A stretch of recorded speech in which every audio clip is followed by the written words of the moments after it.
आज की हमारी फिल्म है अनब्रोकन, साल 2014 की एक ऐतिहासिक ड्रामा फिल्म। ये सच्ची कहानी है लुई ज़म्पेरिनी नाम के एक ओलंपिक एथलीट की, who gets captured by Japanese soldiers after a plane crash during World War II। युद्ध के मैदानों में कैद और अत्याचारों को सहते हुए लुई अपनी हार नहीं मानते और जिंदगी बचाने की जद्दोजहद करते हैं। क्या लुई इस भयानक परिस्थिति से जिंदा निकल पाएंगे?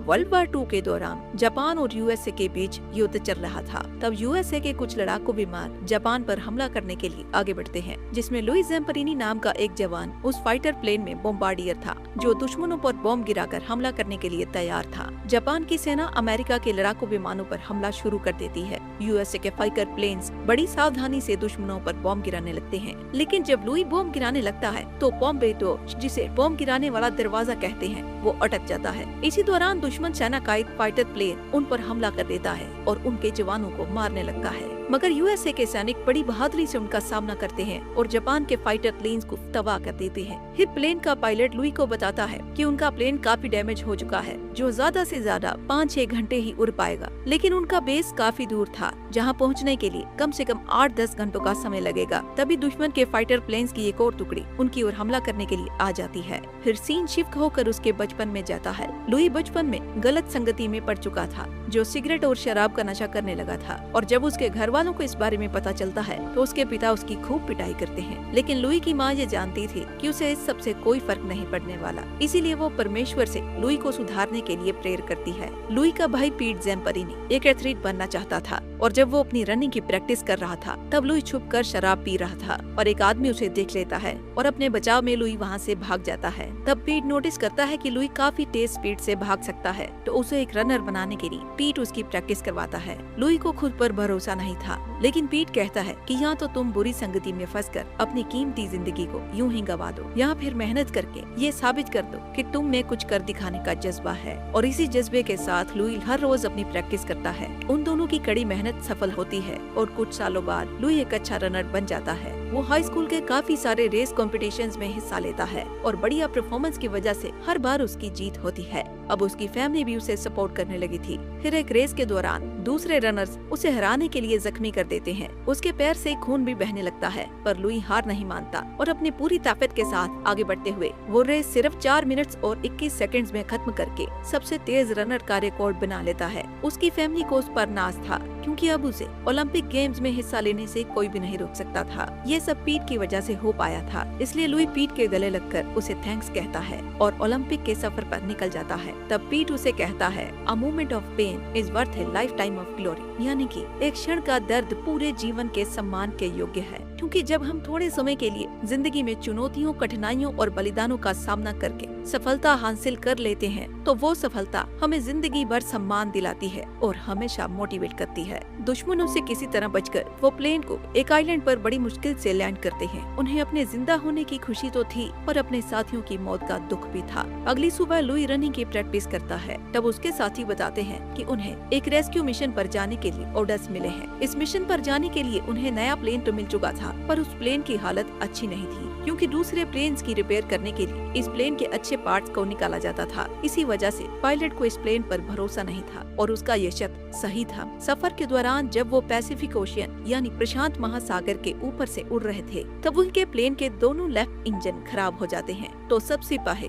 लाइफ जैकेट्स पहनकर अपनी अपनी पोजीशन होल्ड करके इस क्रैश लैंडिंग के लिए तैयार हो जाते हैं। 1936 बर्लिन जर्मनी में समर ओलंपिक्स के दौरान लुई 5000 मीटर रेस में हिस्सा लेता है। उसकी फैमिली मेंबर्स इस मैच की कमेंट्री रेडियो पर सुन रहे थे, जो लुई की जीत के लिए काफी एक्साइटेड थे। मगर दूसरे खिलाड़ी काफी स्ट्रॉन्ग थे, जो हर लैप के बाद लुई से आगे निकलते जा रहे थे। लुई लगभग लास्ट में पहुंच चुका था, जिसका जीतना नामुमकिन था। फिर लुई अपनी पूरी ताकत झोंक कर दौड़ने लगता है और एक एक करके बहुत सारे खिलाड़ियों को पीछे छोड़ देता है। सारी ऑडियंस का ध्यान लुई पर ही था, क्योंकि 5000 मीटर रेस में लास्ट लैप के दौरान आज तक कोई भी इतना तेज नहीं भाग पाया था। उस रेस में लुई कोई टाइटल तो नहीं जीत पाता, लेकिन लास्ट लैप को सबसे तेज मात्र 56 सेकंड्स में खत्म करने का वर्ल्ड रिकॉर्ड अपने नाम कर चुका था। पैसिफिक ओशियन में क्रैश लैंडिंग के दौरान उनका प्लेन काफी तेज स्पीड में था, जो पूरे जोर से समुद्र के पानी से टकराता है। जोरदार झटका लगने की वजह से प्लेन टूटकर 2 हिस्सों में बिखर जाता है। लुई एक मशीन गन के नीचे अटक चुका था, जो प्लेन के साथ ही पानी में डूब जाता है,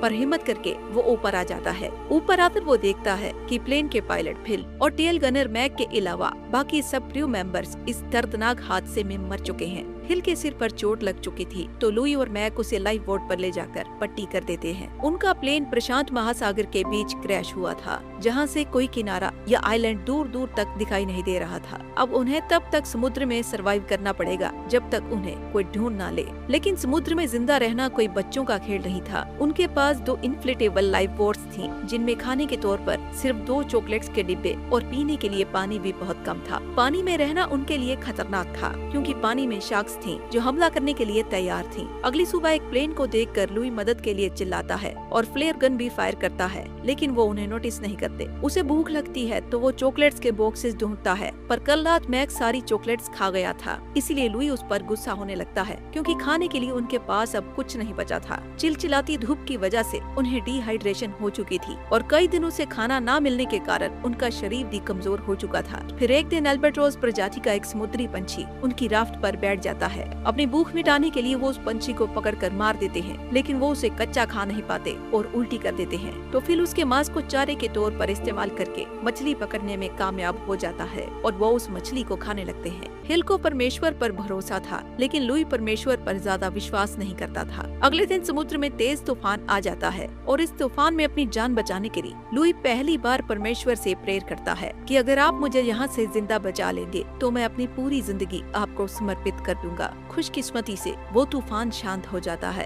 और बारिश होने लगती है। अब उन्हें पीने के लिए बारिश का पानी भी मिल जाता है। एक दिन उन्हें एक प्लेन दिखाई देता है। वो उस प्लेन को इशारा करते हैं और फ्लेयर गन भी फायर करते हैं। पहले तो वो प्लेन वहाँ से चला जाता है, पर बाद में मुड़कर वो वापस आता है। उसे मुड़ता हुआ देखकर उनकी उम्मीद जाग जाती है, लेकिन वो दुश्मन का प्लेन था जो उन पर गोलियों की बरसात कर देता है। अपनी जान बचाने के लिए वो तीनों पानी में कूद जाते हैं, मगर पानी में शार्क्स के हमले का भी खतरा था। एक शार्क लुई पर हमला करने के लिए आगे बढ़ती है, पर लुई किसी तरह बच जाता है। गोलियां लगने की वजह से उनकी लाइफ बोट में छेद हो चुके थे, तो वो किसी तरह अपनी एक बोट को तो रिपेयर कर लेते हैं, पर दूसरी बोट डैमेज हो चुकी थी। इसी दौरान उन पर शार्क्स के हमले भी होते हैं, लेकिन वो अपनी जान बचा लेते हैं। धीरे धीरे वो बहुत कमजोर हो चुके थे। एंजाइटी और डिप्रेशन की वजह से उनकी जिंदा रहने की उम्मीद भी दम तोड़ने लगी थी और इन बदतर हालातों में मैक उन दोनों को हमेशा के लिए अलविदा कहकर मर जाता है। वो उसके शरीर को पानी में बहा देते हैं। मैक की मौत से वो दोनों अंदर से टूट चुके थे, जो अब अपनी अपनी मौत का इंतजार करने लगते हैं। पर ना तो जिंदगी हमारे हिसाब से चलती है और ना ही मौत। प्लेन क्रैश हुए 47 दिन बीत चुके थे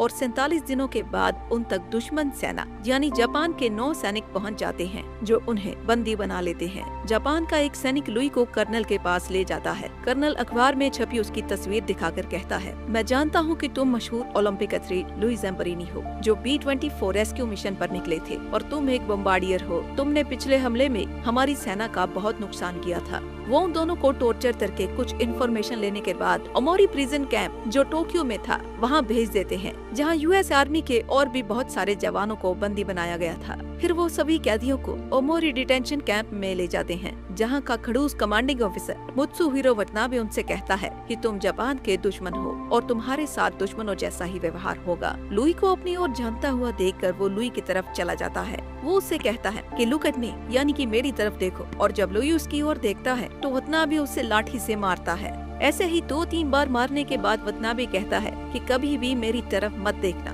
वरना अच्छा नहीं होगा। लुई काफी जख्मी हो चुका था, जो दर्द से तड़प रहा था। उन कैदियों को बहुत बुरे हालातों में रखा गया था। ना तो उन्हें अच्छा खाना मिलता था और ना ही रहने और सोने के लिए अच्छे बिस्तर। उन कैदियों ने वतनाबे का निकनेम द बर्ड रखा था, क्योंकि वो उसका नाम नहीं ले सकते थे, और ये नाम द बर्ड वतनाबे की पर्सनैलिटी से काफी मिलता जुलता था, क्योंकि वो दिखने में किसी पतले पक्षी जैसा लगता था, जो हर कैदी पर अपने तेज शिकारी नजर रखता था और अपने शिकार को नोच नोच कर फिजिकली और इमोशनली टॉर्चर करके मार डालता था। वतनाबे एक बड़ा ऑफिसर बनना चाहता था, लेकिन वो बन नहीं पाया और इसीलिए वो कैदियों को टॉर्चर करके अपनी भड़ास निकालता था, और अब लुई बर्ड का मनपसंद शिकार बन चुका था। अगली सुबह वतनाबे कहता है कि हमारे ओमोरी कैंप में बहुत सारे टैलेंटेड कैदी हैं, जिनमें एक ओपेरा सिंगर, एक शेफ और एक ओलंपिक एथलीट भी शामिल है। उसे लुई के ओलंपिक करियर के बारे में पता चल चुका था। फिर वो लुई की अपने एक सिपाही के साथ रेस करवाता है। क्योंकि लुई काफी कमजोर हो चुका था, इसलिए वो ठीक से भाग नहीं पाता और गिर जाता है। रेस हार जाने पर वतनाबे उसकी बेइज्जती करके उसे मारता है। फिर रात में कैदियों को अपनी खुफिया इंफॉर्मेशन से पता चलता है कि यूएस आर्मी नजदीकी मार्शल आइलैंड तक पहुंच चुकी है और अगर हालात ठीक रहे तो वो जल्द ही ये जंग भी जीत जाएंगे।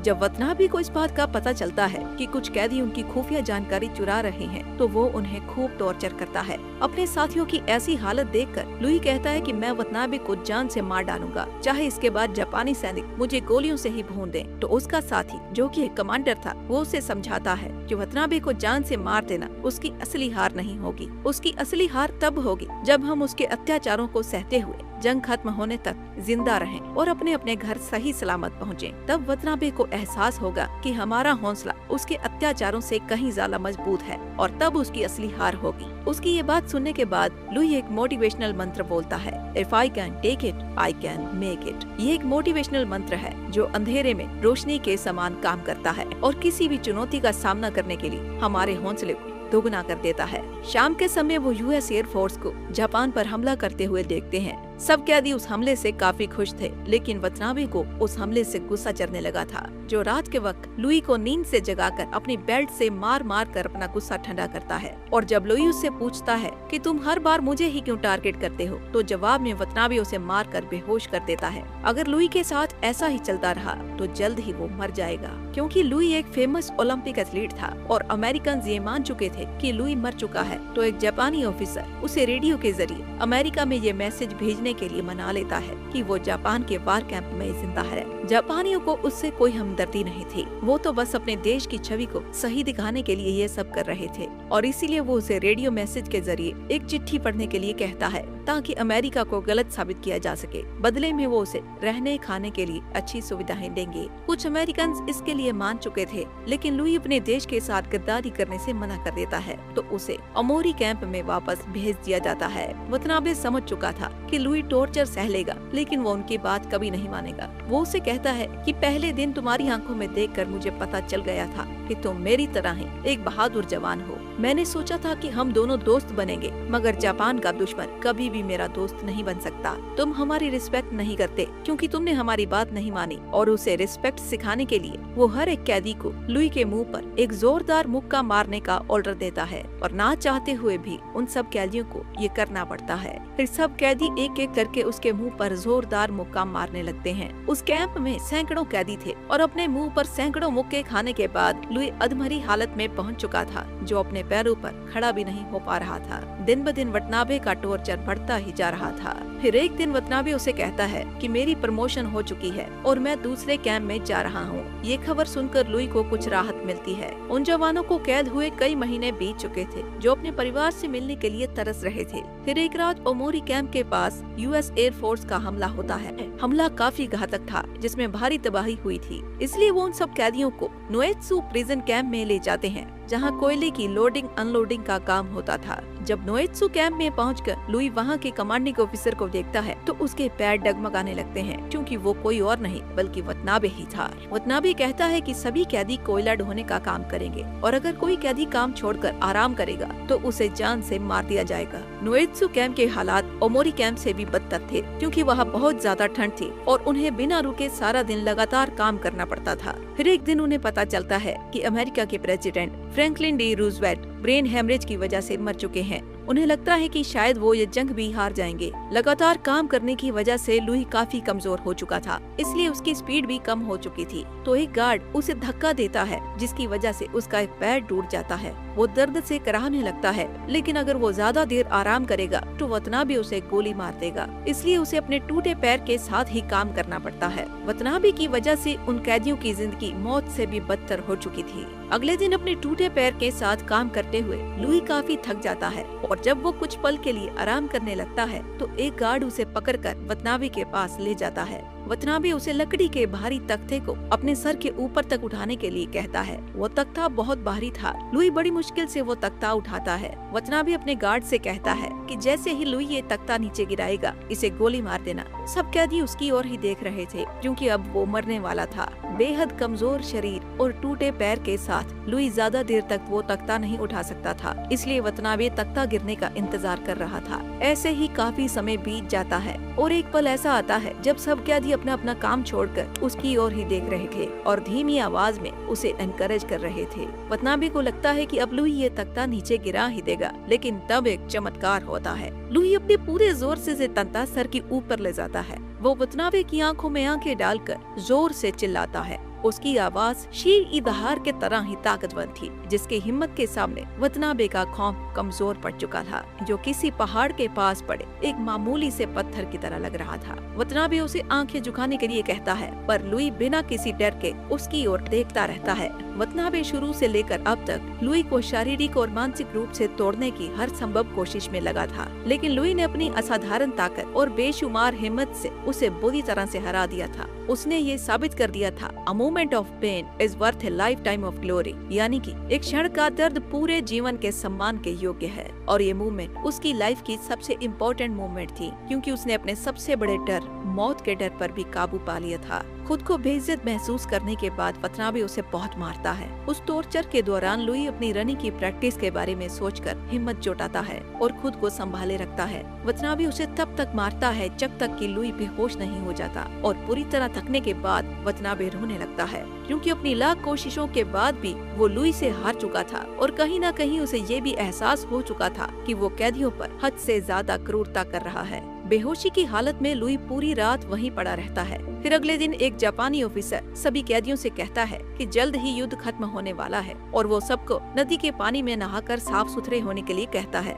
उसकी ये बात सुनकर सभी कैदी समझ जाते हैं कि जापानी उन्हें नदी के पानी में डुबाकर मारने वाले हैं, और वो कुछ कर नहीं सकते थे क्योंकि जापानियों के पास बंदूकें थी। तब यूएसए का एक प्लेन कैंप के पास आने लगता है। उसे देखकर कैदी समझ जाते हैं कि जंग खत्म हो चुकी है। इस खबर से सब कैदी बहुत खुश थे और एक दूसरे को बधाई दे रहे थे। वो प्लेन उनके लिए राहत सामग्री लेकर आया था, जिसमें खाने पीने के सामान के साथ साथ वार खत्म होने के न्यूज आर्टिकल्स भी थे। उन कैदियों को लगभग 2 सालों के बाद आजादी मिली थी। आजाद होते ही लुई वतनाबे के ऑफिस में उससे मिलने जाता है, लेकिन वतनाबे वार खत्म होते ही वहाँ से जा चुका था। लुई के मन में बहुत सारे सवाल थे जिनके जवाब अभी भी अधूरे थे। वो गहरी सोच में था, जो वतनाबे के बचपन की तस्वीर को देख रहा था। एक ओलंपिक एथलीट और वर्ल्ड रिकॉर्ड होल्डर होने की वजह से लुई वतनाबे से ज्यादा पॉपुलर और सक्सेसफुल था। वतनाबे भी एक बड़ा ऑफिसर बनना चाहता था, लेकिन वो बन नहीं पाया, और इसीलिए वो लुई की सक्सेस से जलता था। क्योंकि लुई शारीरिक और मानसिक रूप से सबसे स्ट्रॉन्ग था, इसलिए वतनाबे ने सोचा था कि अगर वो लुई के हौसले को तोड़ देगा तो सब कैदियों में उसका खौफ बना रहेगा। इसीलिए उसने लुई को टारगेट किया था, लेकिन लुई ने टूटने से इनकार कर दिया। अमेरिका पहुंचकर वो अपनी धरती को चूमता है। फिर लुई के घर वाले उससे मिलते हैं। उसका भाई पीट बहुत खुश था, जो उसे कहता है कि तुमने कर दिखाया।